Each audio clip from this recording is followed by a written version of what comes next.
Cabin Sports Radio. Here comes the siren. I want to go higher. Oh, my goodness. Batista with a drive. Deep left field. No doubt about it. Posey will defend. Oh! LeBron James with no regard for human life. Pass is intercepted at the goal line by Malcolm Butler. Unreal. Oh, baby, for sure. Cabin Sports Radio starts now. And in the Cabin Radio studios, Lecter, Unbreakable Mike Gibbons with you for another episode of Cabin Sports Radio. Lots coming up. How you doing, Mike? Good, man. How you doing? Pretty good. A little bummed out, actually. Yeah? It's the seasonal stuff. Yeah. Seasonal disorder setting in, but in my opinion, it is the best sports time of year. Oh, yeah. So that's kind of balancing it out. Lots coming up on this show. We're going to talk some NHL stuff, some, I would say NFL stuff, but let's just say Antonio Brown. We're just going to call a spade, some CFL, and an interview with Mark Sholz, who was going to be here in Yellowknife for the upcoming Champions for Children dinner this weekend. That and more coming up as Cabin Sports Radio starts now. The CSR Podcast. Cabin Sports Radio is always brought to you by Sport North. They are moving sport forward, and this upcoming weekend in Yellowknife is the return of the Champions for Children fundraising dinner, which I mentioned that in connection with Sport North because it raises funds for Kids Sport NWT, which of course is a fantastic program helping underfunded youth get involved in sport all over the Northwest Territories. And it's been a couple of years since the Champions for Children dinner came up to Yellowknife, so very excited to have it back. Very special guests, Lanny McDonald, Serge Savard, and Billy Smith coming up for this dinner. So you know there are going to be some very, very entertaining stories shared over the course of that night. And we have MC Mark Sholz, who has been up here a couple times in the past doing Champions for Children dinners. He is emceeing once again this year, and we will have him on the show a little bit later on. First, we're going to start off with the NHL. 9 more sleeps till the 2019-2020 NHL season. Mike, I mentioned off the top of the show, this, in my opinion, is the best season for sport. Absolutely. All year. You got the NHL starting off, all the excitement going into that. You got the CFL is just past the midway point, heading down the stretch to the playoffs. NFL is a few weeks in. You got MLB that is heading towards the stretch run towards the playoffs. The only thing that's not happening right now is the NBA. Yeah. But it is, I think you said before that your favorite's the spring. We're ramping up towards what also I would call my favorite time of year. You touched on, seasonal affective disorder at the top of the show, and it is real, right? Days get shorter, it gets colder, it gets darker. Yep. So, naturally you get bummed out a little bit, but one thing I think to sort of alleviate that feeling a bit anyways, for me, it's always a nostalgic time of year, right? It signals new beginnings. Yeah. We're both Maple Leafs fans, right? They'd always start off 4-0. Yeah. You'd always tell your friends where exactly the parade route's going to go 1 week into the season. You'd always see the guys with the 82-0 tweets. It's inevitable, and it will happen again this year if they start off on a winning note. Yeah, there was that year one year they went 0-12 to start the season. Yeah, but we don't need to go that far back. NBA, like you mentioned, usually around Halloween, that's when they'll kick things off. Yeah, but this is when kids are going back to school, right? Teachers are coming back fresh, so it's. For a lot of people, it signals new beginnings, right? And that's, for me, why it's always kind of a nostalgic time of year. But one thing that really gets me through, now that I'm not going back to school, I'm a little too old to be a student now. Never too old to be a student, No, you're Michael. right. You Perish that thought. You learn every day. That's you're right. I'd be a mature student. But, that's what gets me up in the morning, knowing we're 9 days away from hockey. And let's say, under 4 weeks to a brand new basketball season, where our team will be the defending NBA champions. Yeah. So, it's a great time of year. Yeah. And it just makes this time of year that much better. There is so much going on in the world of sport right now, and as we head towards the kickoff of the 2019-2020 NHL season, of course, a few things have happened since we last spoke. The Toronto Maple Leafs finally put pen to ink to paper and whatever else you do to sign a contract with Mitch Marner. 6-year deal, $10.8-ish million per year. They finally got him locked up. He played, I think, a day or two after that in his first preseason game. Yeah, they're in Newfoundland. And factored in on 1 goal. Yep. And then gave the puck away on the winning goal against. Of course. So a bit of a mixed review on his first on-ice session with the Leafs. He was fresh, though. I mean, he was trying to stay in shape. He was with Zurich, the Zurich Lions. Yes. I believe the same team that Austin Matthews skated with before he began with the Maple Leafs. So you avoid the William Nylander situation where you have a guy sitting out for the first 3 months of the year and he never got his legs. First reports now, he's looking really good. Yeah. Skating where he should be alongside Austin Matthews again. But that's sort of the risk you run, and we'll touch on some other unsigned RFAs later who, if they don't get into the lineup sometime soon, they could be jeopardizing their season because, we see what happens when you're out of the lineup for so long, your conditioning's not there, you're a step behind, your touch isn't there, and you don't get that chemistry that you would normally have with your line mates. So they get to avoid this whole situation. Sure, there are going to be hiccups. That's what training camp's for. That's what the preseason's for. Yeah. And guys aren't going to be in game shape even by the time the regular season kicks off, I believe, next Wednesday. So, no, I mean, you can be in as good of off-season shape. And like you said, we've seen it time and time again, most recently with William Nylander. You know that he was in quote-unquote good shape. Yeah. It's not like he was overweight or anything coming into the season. But there's a huge difference between off-season shape and game shape. It's just the way it is. One guy who won't have to worry about that, as we just found out earlier today, I guess this morning, Braden Point with the Tampa Bay Lightning signed a 3-year bridge deal. Bit of a bargain, right? Compared to his assumed contemporary in Mitch Marner. $6.75 million for 3 years, which is approximately $4 million less per season than Mitch Marner signed. And he only had 2 fewer points. 2 fewer points. Playing at the center position on the best team in the National Hockey League, at least in the regular season, in the Tampa Bay Lightning. A lot of people, even with with Stamkos and with Kucherov, saying that Braden Point was sort of the catalyst for that team. And at 23 years old, you figure he's going to be a factor for years to come, especially at the center position. So I thought absolutely that was a bargain coming in at $6.75 million. A little off topic here. Another contract I did like, the Bruins able to retain Charlie McAvoy, who was also an RFA. Yeah. I think around the same AAV, I want to say, as Braden Point. I thought that was a nice deal for them. Obviously, getting top line minutes with Zdeno Chara, and looking like very promising. Absolutely, like he's their guy of the future. Yeah, without question, in my mind. Yeah, and with the cap constraints that the Lightning were under, they were in a situation not too different from the Toronto Maple Leafs. Really, I think they only had about $8.5 million, and I honestly figured that most of that, if not all of it, would be eaten up with this new point extension whenever it came. So at 6.7, it is a bridge deal, so they only get to lock him up for 3 more years versus Marner's 6. But that's a pretty friendly cap hit for a team that was already up against the cap. Absolutely, and obviously have some other elite goal scorers and playmakers on their roster. Got Patty Maroon also in this offseason. Like we know they're going to be in the mix again. They had a fantastic regular season last year. So they're able to retain that core, and they'll be right in the mix, I expect, again this year. Yeah. One thing about that you got to wonder, like obviously you almost kind of got to wonder if Tampa Bay got to a point where they just said to Braden Point, here's how it is. Like we can't afford to pay you the kind of money that, the Leafs just gave Mitch Marner. And what you are probably looking for market value wise. So here's the deal.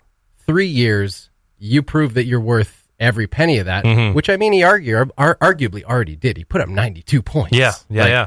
I think he's already proven. If Mitch Marner proved that he earned his 10.89, Braden Point certainly proved that he deserves north of 6.75. So you kind of wonder if it got to the point where the Lightning said, either you sign a super cap friendly deal or you're just going to sit. Yeah. Because nobody is chomping at the bit to make that qualifying offer, that what's it called again? The thing where offer sheet. Offer sheet. That's the one. How could I forget that one? That was the word of the summer. The thing, Mike. The thing. Yeah, like nobody's chomping at the bit to offer sheet Braden Point. Yeah. Fine player, but 4 first-round draft picks. Yeah. It would have been about the same. Yeah. Nobody's willing to give that up in this day. No. You know that is a steep price to pay. Braden Point is a fine player, but is he worth 4 other potential 90-plus point players in the future? Yeah. It's just it's such a steep thing to give up in return for one player. So you kind of wonder if it got to that point where they were just like, you're gonna sit if we don't figure this out. It's nice for them that it offers them that flexibility too. Being a 3-year term, their cap situation could be very different. I don't know how long, for instance, Stamkos or Kucherov or some of their other forward corps. Anyways, Vasilevsky they locked up, I believe, for was it 8 years in this offseason? I thought they locked up Vasilevsky for more. Yeah, I think Kucherov has 1 more year left on his deal. And they put their backup actually on waivers yesterday. But anyways, their cap situation will be very different in 3 years' time. And if, like you said, if he is able to produce, he will be in the runnings to secure a much more lucrative contract, which we both figure he would probably earn at that point. On the topic of offer sheets, there were rumors. Actually, I think it was confirmed by Marner's agent. He did receive a couple, 2. I don't think we know which teams. We probably never will. But it's not something that him or his agent were ever very serious about. Anyways, he always wanted to stay in Toronto. But, GMs have been, and of course rival GMs are going to say that, but people have not been shy to say that the Leafs are facing cap hell for their whole contention window now, which will see them through to, 2024. Yeah. And you know what? They probably are. Yeah. But if this gives them enough of a window to bring home a Stanley Cup, I don't think anyone's too concerned about that. I think it's you made the right decision in that case. But that's another problem for years down the line, and plenty more conversation for Cabin Sports Radio for sure. Elsewhere, there are still several high-profile restricted free agents who have not re-signed with their teams. Mikko Rantanen with the Colorado Avalanche, Patrick Laine and Kyle Connor with the Winnipeg Jets, and Matthew Tkachuk with the Calgary Flames, who just started working out with his old junior club, the London Knights. Laine's over in Switzerland having a Swiss holiday while he continues his contract negotiations. And with some of the things that have come out in the media, you really have to start to wonder how those negotiations are going. It's always something where you wonder how much is kind of getting a bit distorted in translation. Right. But there were comments that came out last week where Laine was saying something to the effect of, in negotiations like this, you're affected by whether or not you're playing with the top guys. And if I was on a different team, I would have those opportunities to play with the top line players. Right. Now, obviously, he's referring to the fact that he has largely played with Brian Little and Nikolai Ehlers on the second line rather than with Mark Scheifele and Blake Wheeler on the top line. That wing spot mostly taken up by Kyle Connor, who is also not signed to a new deal. So the Jets are in a bit of a situation right now. They sure are. And the most recent situation that came to light that is complicating things further is that one of their major leaders, probably, I guess the oldest player on the team, I would think by this point, Dustin Byfuglien, is contemplating retirement. Yeah. He hasn't reported to camp yet.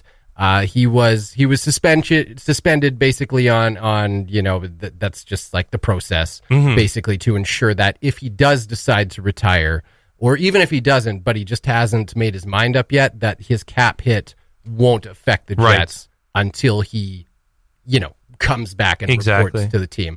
So that was just a formality more than anything. Yeah. But Paul Maurice has said a couple times in interviews that, he's spoken to Byfuglien. Yep. Loves the guy, understands the situation.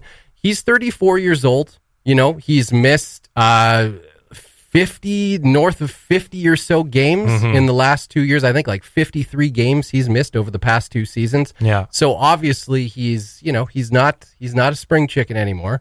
He's a guy who has played up to that point a lot of games, pretty full seasons for the most part. And if you've ever seen Dustin Byfuglien play, he doesn't exactly play a soft brand of hockey. I was going to say he's a big boy, and he plays a big game. Yeah, a lot of miles have been put on that massive frame. Yeah. But if he does decide to call it a career, oh man, do the Winnipeg Jets suddenly look a lot different. Yeah. And not just on the back end, but just the whole makeup of the team, the whole chemistry in the dressing room suddenly changes quite a bit with Dustin Byfuglien missing. And I know he's kind of had his issues with off seasons in the past. I think it was the off season after he won his first cup with the Blackhawks. I think he put on like 30 pounds or something like that. Yep. Wasn't taking care of himself in the conditioning department.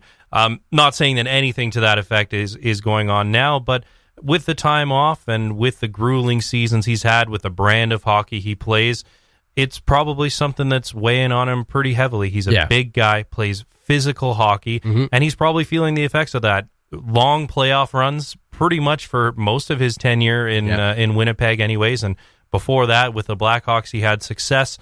So he's gone deep. He's gone all the way, and like we said, he plays a very hard style of hockey.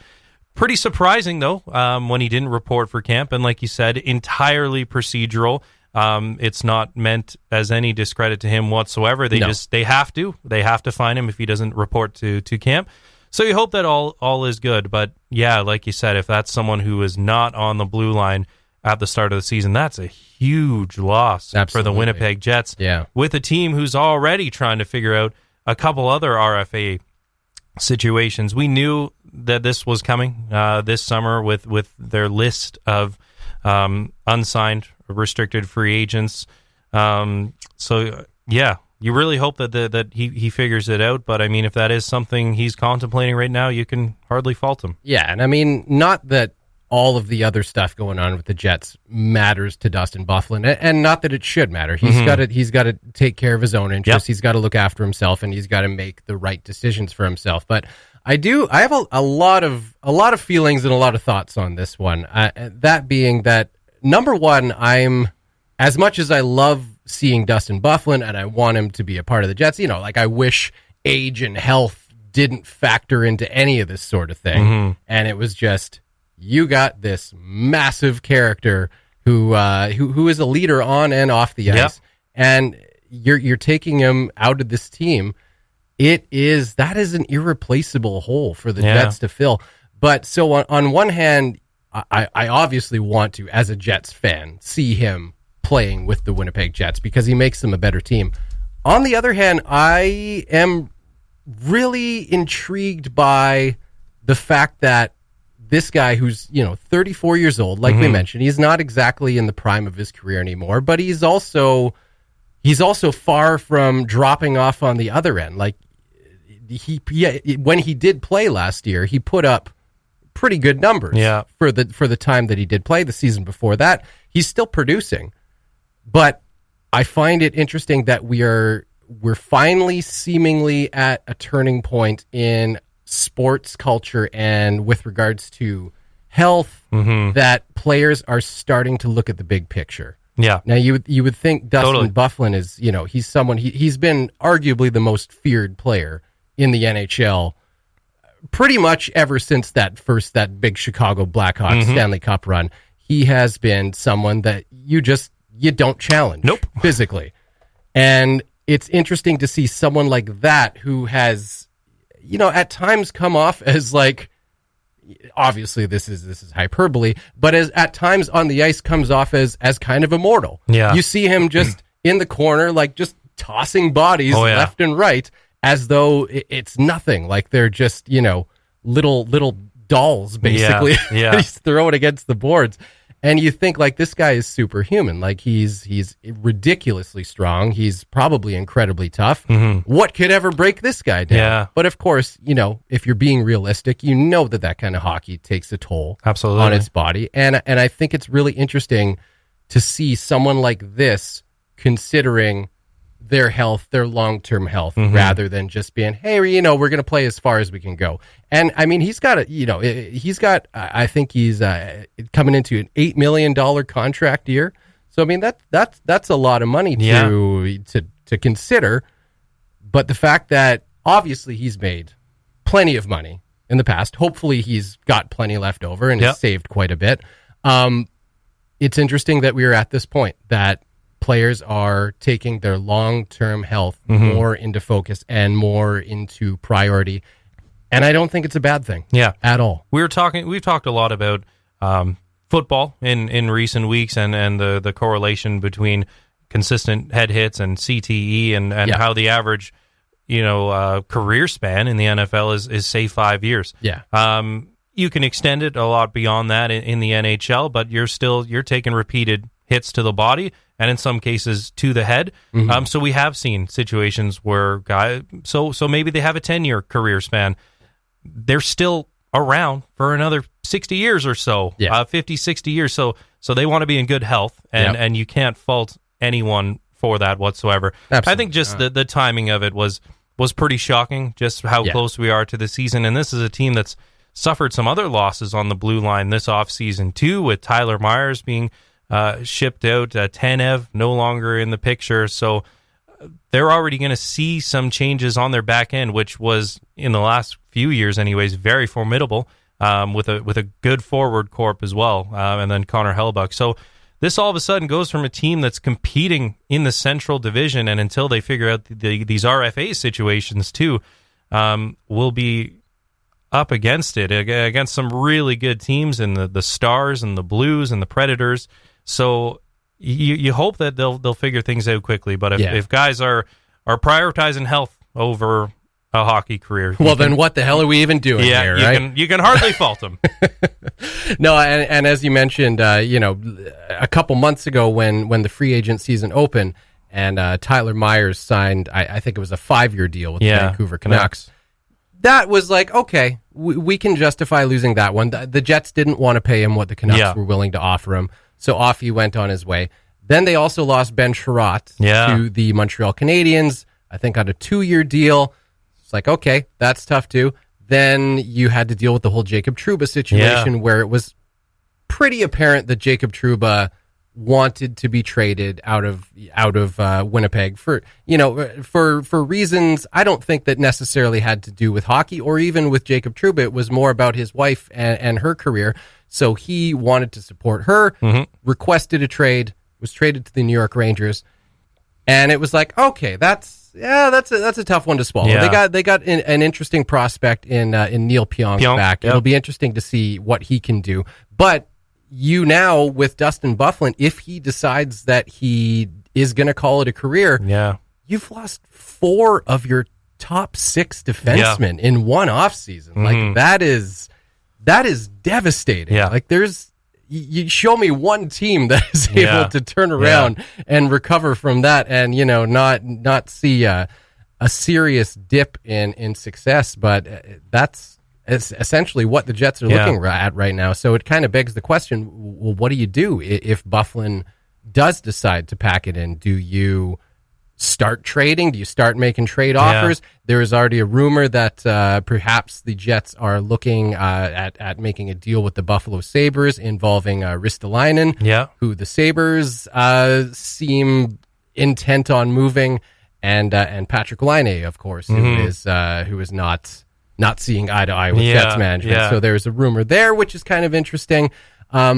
The other kind of thought I had on the Dustin Byfuglien situation is the only thing that again, aside from just being a fan in general, the only thing that I think is a major shame about this is at 34 years of age, in spite of the time he's missed over the past couple seasons, he seems to just get better every year. Like this is a guy who was a bit of an enigma earlier in his career, and then after he was traded to the Atlanta Thrashers, who of course then became the Winnipeg Jets, there was a real discrepancy as to whether or not he should be a forward or he should be a defenseman. He basically told the coaches at that time, I'm a defenseman, I'm playing defense, that's just the way it is.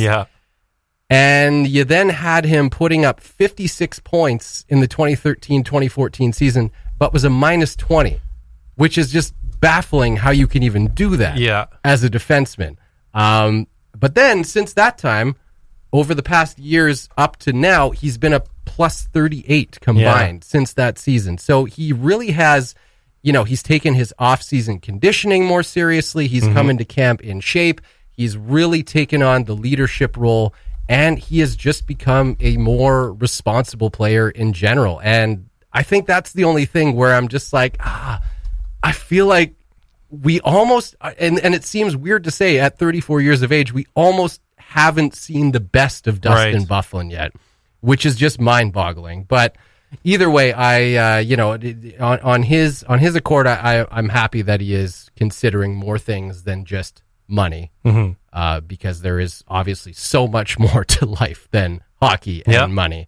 And so I think, ultimately this is a positive step that he is, even if he decides that he's going to come back for one more year, I think it is a positive thing and a positive influence for younger players to look at someone like Dustin Byfuglien and say, hey, this guy's looking at the big picture. Yep. Maybe I should too.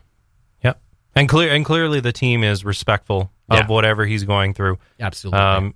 Only procedural that these fines were levied against him just for missing camp. But I'm sure they're in his corner and supportive of whatever decision he makes. Who are we talking about 3 weeks ago? It was a Russian hockey player who said something. I was sorry, because I'm just thinking about the Laine situation, and guys feel comfortable, I guess, when they go back. Zaganov. The Leafs last year. Because they go back to their home countries and speak with home media, and for whatever reason think it's not going to make its way back here. But that was Laine's comment, right? He wants top line minutes. He wants to be on the top line. It's like, forget improving yourself as a two-way player, working on other aspects of your game, putting in the time in the offseason. He just wants top line minutes. Yeah. Like, it's never going to make its way back here. But who wants to earn it? Hopefully they got to have it handed to you. Figure out their RFA situations, and all the best for Buff as well as he contemplates his own future. Yeah, we're running out of time in this segment, so I would get into that more, the Laine situation. But, perhaps he still won't be signed by this time next week, so we can talk about it. There you go.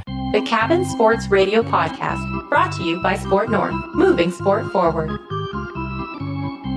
The Champions for Children fundraising gala is coming up this weekend, September 28th at the Explorer Hotel in Yellowknife. And we have guest speaker Mark Sholz on the show right now, emceeing the event. Mark, how you doing? I'm well, thank you. It's nice to hear from you.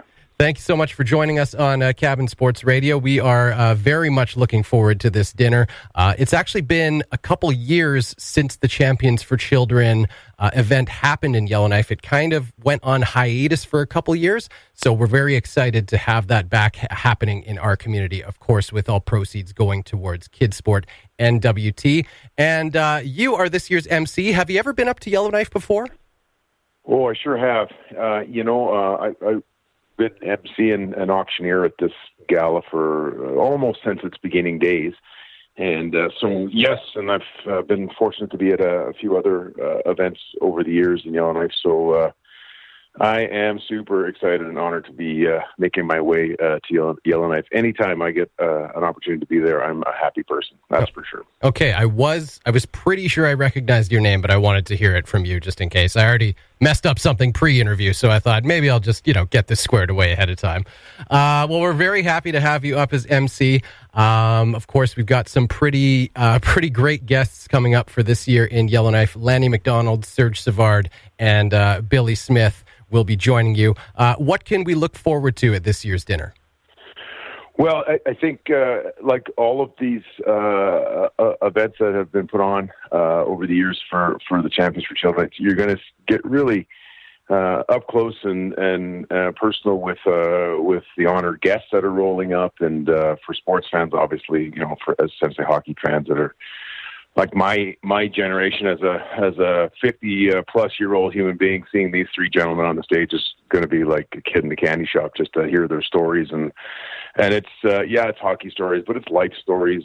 It's moments in history. It's a little historical night for those fans that want to really sort of dig into some of their heroes of the past. And, if you think about, Billy Smith, and any Oilers fans out there would probably have a few questions for him, I would think. Or, and I grew up, I was quite a Habs fan as a young kid. So just even meet Serge Savard would be pretty incredible for me personally. And Lanny is like, he's just a superstar, rock star kind of wonderful human being. And you get them together, and the next thing you know, you've got this great, cross conversation going. And of course the audience is sort of really drives the conversation, because we ask for folks to write down any questions you can imagine for these folks.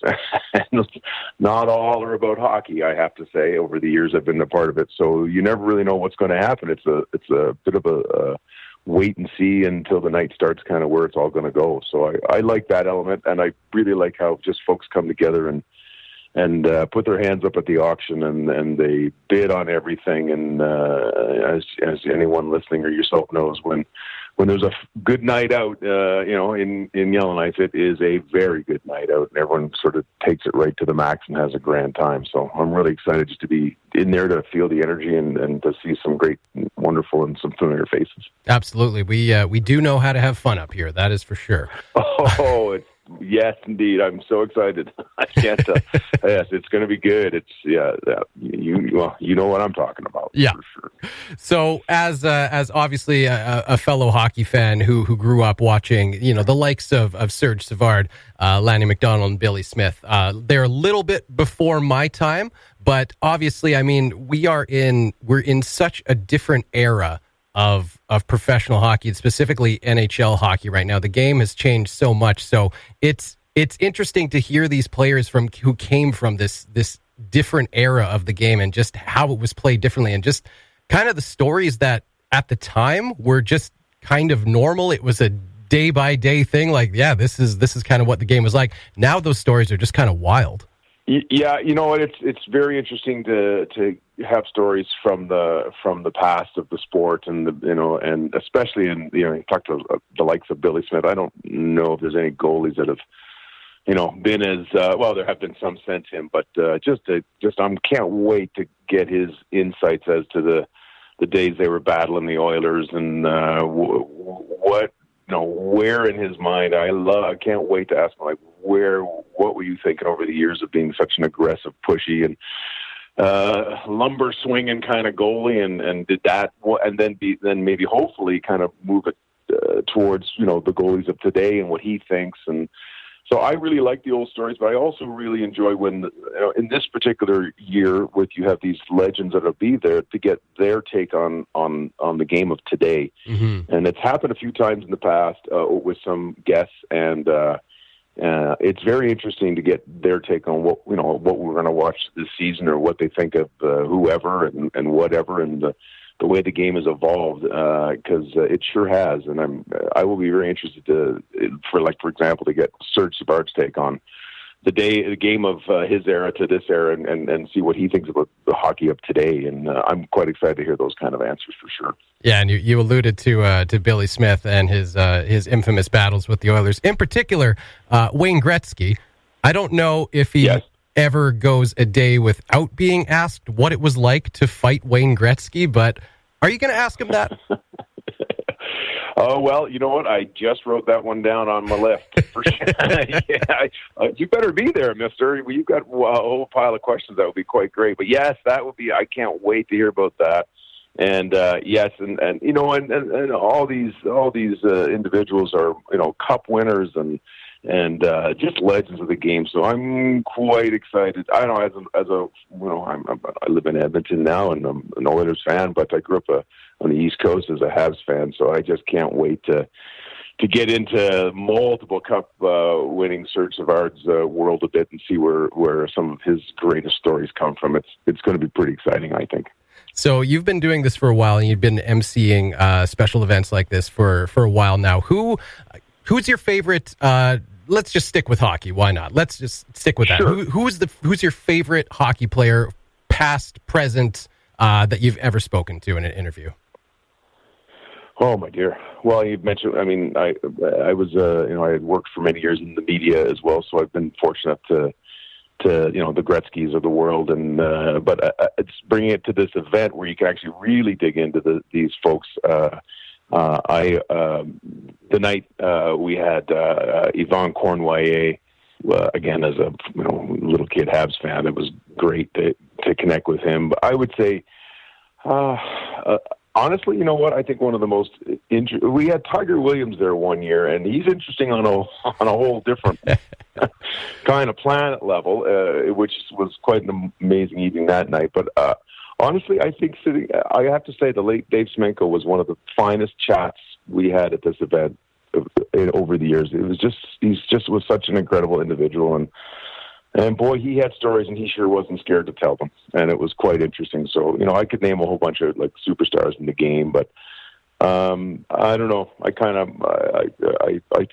thought that Dave Semenko was one of my faves over the years at the event, I have to say. Awesome. I was wondering if you were going to mention Tiger's name for sure, but it's never any. Yeah. It never seems to fail that these, the big enforcers from back in the day, they're always the most interesting to talk to, because there's such a different side of them, and you always hear it from their teammates that he was feared around the league, but he had the biggest heart off the ice. Oh, I remember Dave Semenko, when he look in your eyes, and you just it was scary. Yet one of the nicest souls you would have ever met, and you know what? Driest, funniest, one of the most spectacular guests to ever sit on the stage at Champions for Children. I thought he was awesome. I mean, there's so many we could go through. They all have these amazing stories, but I don't know. I kind of settled on Dave a bit in my mind. It touched my heart a bit, for sure. Yeah, and I mean, about him looking you in the eyes. I mean, even Dave Semenko just smiling at you was intimidating. You weren't sure, my friend. You weren't fully sure what was about to happen, but yes, it was great. Most awesome. Yeah, I put him right on the top there, and there's so many more, but that he was one that I'll remember for a long, long time, for sure. So again, the Champions for Children dinner in Yellowknife happening Saturday, September 28th at the Explorer Hotel. You can get your tickets at Top of the World Travel or by calling 766-6000. And I understand you are a professional auctioneer as well. I am. I'm a certified trained auctioneer, and that's an element of the night that's always a grand time. You never really know where it's going to go, who's going to throw what into the mix, or who's doing what. But I have to say, it's always the level of generosity in Yellowknife when it comes to that is it's really second to none. It's just awesome. The community gets together, they take care of what has to be taken care of, and they give what they can give, and it's just awesome, the amount of money that's raised through people's generosity in their auctions. So I'm looking forward to seeing some hands go up and see who's doing what and who buys what and what comes to the table. But usually the items are really good and nice, and it's going to be quite exciting. That's amazing. So we're going to hear some great stories and some professional live auctioneering as well. Very much looking forward to that. Yes, it'll be fast. It'll be fast. And of course, bring your generosity and your wallets, because, as mentioned on the top of this interview, all proceeds from this night's going towards Kids Sport NWT, which is a great cause up here in the north. Mark Sholz, thank you so much for joining us on Cabin Sports Radio, and looking forward to seeing you September 28th. I'm looking forward to seeing you and everyone as well. I can't wait. You're listening to Cabin Sports Radio, brought to you by Sport North, moving sport forward. Cabin Sports Radio, brought to you by Sport North, moving sport forward. Check out sportnorth.com. And as you just heard, a little interview with upcoming MC for the Champions for Children fundraising dinner this weekend in Yellowknife, September 28th. Get your tickets at Top of the World Travel or by calling 766-6000.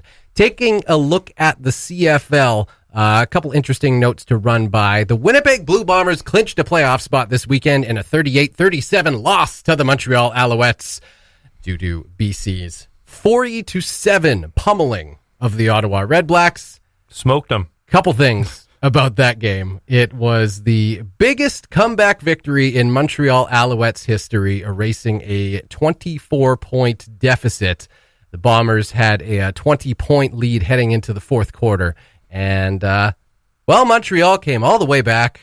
They didn't show them anything they didn't know was coming, just winging the ball downfield, and came all the way back to win 38-37. There was a bit of a ugly late-game incident between Al's quarterback, Vernon Adams Jr., and middle linebacker for the Bombers, Adam Bighill, after Montreal's second last drive ended in a Bomber interception and really should have marked the end of the game. Adams and Bighill got into a bit of a scrap, with Adams ripping off Bighill's helmet and then striking him in the face with it. Yeah. Not good. No, not great. According to CFL rules, it probably should have resulted in a game ejection. However, Montreal was just handed a 15-yard rough play penalty, which allowed Adams to stay in the game and engineer the game-winning drive. So, naturally, as you might imagine, the Winnipeg Blue Bombers not too happy about that. But, as I mentioned also, the game probably should have been signed, sealed, and delivered by about that point anyway. I imagine a pretty bittersweet feeling. Obviously, it's nice clinching a playoff berth. Yeah. Albeit, seeding still to be worked out. Even the Rough Riders only a game back at 8-4. Calgary tied with them at 9-4 atop the West. But probably not the fashion in which you would like to clinch a postseason position. Not the way you want to do I'm sure they're happy they're just in the dance. Yeah, I mean that's something you can kind of rest on. But at least you're kind of in a situation now where you've clinched a playoff spot, but you really can't rest too much because, well, as you mentioned, the Calgary Stampeders, who also clinched a playoff spot this weekend in a slightly more traditional fashion, right, by beating the Toronto Argonauts. The Hamilton Tiger Cats also clinched a playoff spot in the East with their win over Edmonton. Calgary is still the team to beat. Yeah. They are suddenly, as you mentioned, tied for first in the Western Division with 9-4. Bo Levi Mitchell, last year's most outstanding player. I almost said it. He is back and firing on all cylinders. And, well, suddenly, just like that, last year's Grey Cup champions, although they're a different makeup, for sure, but they've got their MOP. Yep. They have got their mojo. They're 9-4. They're rolling. In my mind, Calgary, regardless of how well Hamilton is playing in the East, regardless of the Bombers being tied at 9-4, Calgary is still the team to beat. Yeah. So that'll be interesting to see how that plays out down the stretch. As you mentioned, also Saskatchewan has all but clinched a playoff spot. They will likely do so this weekend as they face the hapless Toronto Argonauts. Is it 2 straight losses for the Bombers or 2 of their last 3? Two of their last dropped. 3. And a good litmus test coming up this Friday against the Tiger Cats as they get ready to wrap up their regular season. Yeah, we talked about that game last week. Yeah. Kind of overlooking this one that ended up being a really good game. Yeah, a really good game. Bit of an epic loss and collapse for the Blue Bombers. But, kind of overlooked that one. But this makes that game, the Hamilton Bombers showdown, even more crucial for the Winnipeg Blue Bombers, especially. Now let's head south of the border. Oh, yeah. Sticking with football, but looking into the NFL, and you really can't even say the letters NFL without immediately thinking Antonio Brown, which is ironic because he is no longer a player in the NFL. Went off on a Twitter tirade earlier this week after the New England Patriots released him after one game.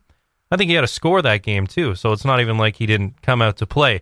But this has just captured the attention of so many football fans across the world just because it never ends. Yeah, he has gone from off-field distraction to personal PR disaster and off-field distraction, Antonio Brown. But assuming that this is the last we've heard about him this season, who knows if that's the case? Probably not, because the guy has been just a walking circus sideshow for about a year now. Yeah. Forces a trade, goes to the Raiders, Helmet Gate 1, Helmet Gate 2, and then had frostbite from, chirotherapy or something like that. I think I even missed that one. Slip that one in there too. Right. And then eventually works his way out of Oakland to be signed by the Patriots, who have a reputation for sort of taking disgruntled stars. Yes. very good players who might have off the field issues. They figured things out with Randy Moss. Yeah. Josh Gordon is now a Super Bowl champion because Belichick and Kraft were able to strike out some sort of middle ground with them and get the best out of players who had off-field issues or on-field issues that they were able to work out. They tried with Chad Johnson. That one didn't work out so well. But there was some hope that maybe with someone like Antonio Brown, who's had his fair share of issues in the last year and a bit, that maybe they would be able to strike something and get back to winning football. Yeah. I'm fresh off a Super Bowl victory. I mean, if any franchise was going to do it, it could have been the Patriots. Clearly, they saw all they needed to see and figured it was best to go in a different direction. I think either the day after or the same day they announced his signing, there was another sexual assault charge or something laid against him. All sorts of allegations coming out right now, and none of them painting him in really good light. And just like, not even, like, that's the sort of thing where you think would be a wake-up call. Yeah. You've been effectively just doing whatever you want, treating people like junk. Yep. Off the field, acting like a jerk. You would think that when it gets legal, that would be a wake-up call that, hey, man, maybe it's just time to focus on football. Yeah. And he actually said words to that effect last week. He said, he was asked about all the things going, the sexual assault and misconduct accusations. He was asked about that, and he finally, after all this, the helmet gates, like you mentioned, the frostbite, after all this, he finally said what he probably should have said about 3 or 4 months ago, which was, I'm just going to focus on football. Mm-hmm. But after all that Antonio Brown put first the Pittsburgh Steelers through, then the Oakland Raiders through, and then, I don't feel sorry for the New England Patriots, but just continued to be a complete distraction and complete head case. Yeah. You don't get to focus on ball at that point. Yeah. And that was my thing, is just after everything, after the spectacle you've made out of yourself, you had ample opportunity to just shut up and focus on football. You should have done it then. Now all this other stuff has come out because you've made it happen, and you want to just focus on ball now. Yeah. Like, I'm sorry, you don't get to just focus on ball. And what a wasted opportunity with the winningest franchise, the model for this generation of how to win as a franchise, and it falls into your lap. Yeah. And a lot of people called it right before it happened, and then, of course, it did happen, and it made probably the Super Bowl favorites just that much more favored, and wasn't able to strike it. So leaving a lot of money on the table, I believe it was around $30 million with the Raiders, and now filing a $10 million grievance against the NFL to recoup some of that quote-unquote guaranteed money, but they're going to go through all the clauses now of whatever was put to paper, and both sides will be trying to argue why he's either entitled to it or not. But at the end of the day, that's a lot of money left on the table. But if his Twitter tirade is to be taken seriously, he's done with the NFL. He is on to bigger and better things, and the NFL is not part of the picture going forward. Yeah, we're quickly running out of time, but I want to get this on because Shannon Sharp, obviously former NFL player, now probably one of the best NFL analysts out there, had a pretty incredible take on the whole Antonio Brown situation this morning. Here's a guy, if he just behaves for another week, he gets $30 million guaranteed for the Raiders. He couldn't do that. So they voice that contract, they release him. He gets picked up in 24 hours. Skip, if he behaved for another 48 hours, he was supposed to get $5 million today. So if you be good for another 48 hours, you're straight. And he couldn't do that. And people are like, well, what's going on? I said, and I always skip this. The one thing I always say with Shannon, guys ask me, say, Shannon, what advice would you give? Or parents ask, what would you? Yeah. I said, have your son surround himself with people that tell him what he needs to know, not what he wants to hear. Well, I think everybody around Antonio is saying what he needs to hear. And AB, see, they try to, Skip, what friend, what logical friend would tell you, Bro, you did right by not showing up to work. You making $12 million. You making $15 million. Yeah, bro, you good. I wouldn't go to work either. What legitimate friend would tell you, man, you don't go to what you need walk through for AB, you straight. You know the offense. What friend? But see, Skip, when AB pays for everything, I tell AB something he doesn't want to hear, guess what? But in the process, what they don't realize, okay, the gravy train, if AB messes up the gravy train, you're not going to get any money anyway, even if you're telling him what he wants to hear. So now who's paying what? Oh, man. AB, I cannot believe, and Skip, to think, Skip, I hear people like, oh, AB had this, and I told you, Skip, I said, AB's not that smart. AB didn't have this thing concocted. AB was, for the very first time, the Raiders were going to hold him accountable for his actions. You are not going to miss practice on our watch. You are not going to miss walkthroughs on our watch. And when that happened, he bucked. Because, see, here's the thing, though, Skip, baby. You see what this does? The NFL looks at this and say, see, this is why we don't give y'all guaranteed money. AB doesn't get that.